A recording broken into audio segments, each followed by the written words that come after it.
Hello అండి అందరికీ మీకు తెలిసిందే ఎప్పుడు శనివారం నేనైతే వెజిటేబుల్ పలావ్ లేదంటే పప్పు అనేది వండేస్తాను. పప్పు వండుతానంటే ఈయనైతే వద్దని చెప్పాడు. వెజిటేబుల్ పలావ్ చేసేయమంటే నేనైతే వెజిటేబుల్ పలావ్ అనేది చేసానన్నమాట. ఈసారి అయితే నేను వెజిటేబుల్ పలావ్లోకి వెజిటేబుల్స్ అనేది కొద్దిగా జోడించాను. ఎప్పుడు ఉల్లిపాయ టమాటా ఒకటే వేసుకుంటాను కదా, ఈసారి అయితే బంగాళదుంపలు క్యారెట్లు తీసుకొచ్చారు. అసలు ఏమీ లేవు. కొట్టు దగ్గరికి వెళ్ళి బంగాళదుంపలు క్యారెట్ టమాటా తీసుకొచ్చారనమాట. నేనైతే చేసేసాను. ఎప్పుడు కాకుండా ఈసారి అయితే ఇంకా డిఫరెంట్ టేస్ట్ అయితే ఇంకా పెరిగింది. కొద్దిగా ఎక్కువ కూడా చేయమన్నారు.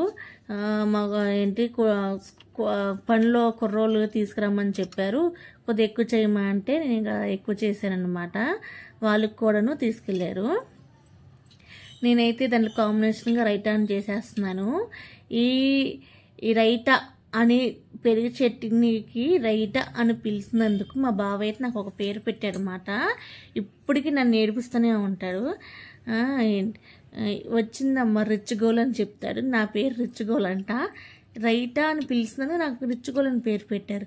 అంటే మనం అందరం పెరుగు చట్నీ అంటాం కదా, నేనైతే రైతా అన్నాను. రైతా అన్నందుకు రిచ్ గోల్ అని ఒక పేరు పెట్టేశారన్నమాట. ఈయన రిచ్ గోల్ అని పేరు పెట్టిందే కాక నన్ను మధ్య మధ్యలో ఏడిపిస్తూ ఉంటారు. అలాగే మా ఇంట్లో మా అల్లుళ్ళు ఎవరిని వచ్చినా వాళ్ళకి కూడాను ఇది కూడా రిచ్ గోల్ వచ్చిందమ్మా, రిచ్ గోల్ అన్ని రిచ్గా చేస్తుంది, అన్ని రిచ్గా మాట్లాడిద్ది అని చెప్పేసి వాళ్ళకు కూడా నా గురించి అలా చెప్తా ఉంటారు. మా బావ కూడాను నాకు ప్రతి పనులు అలా సహాయం చేస్తూ ఉంటాడు. అలాగే నవ్విస్తూ ఉంటాడు, జోకులు కూడా వేస్తూ ఉంటాడు. ఈ రోజుకి వీడియో అంతేనండి. బాయ్ అండి, రేపు కలుద్దాం.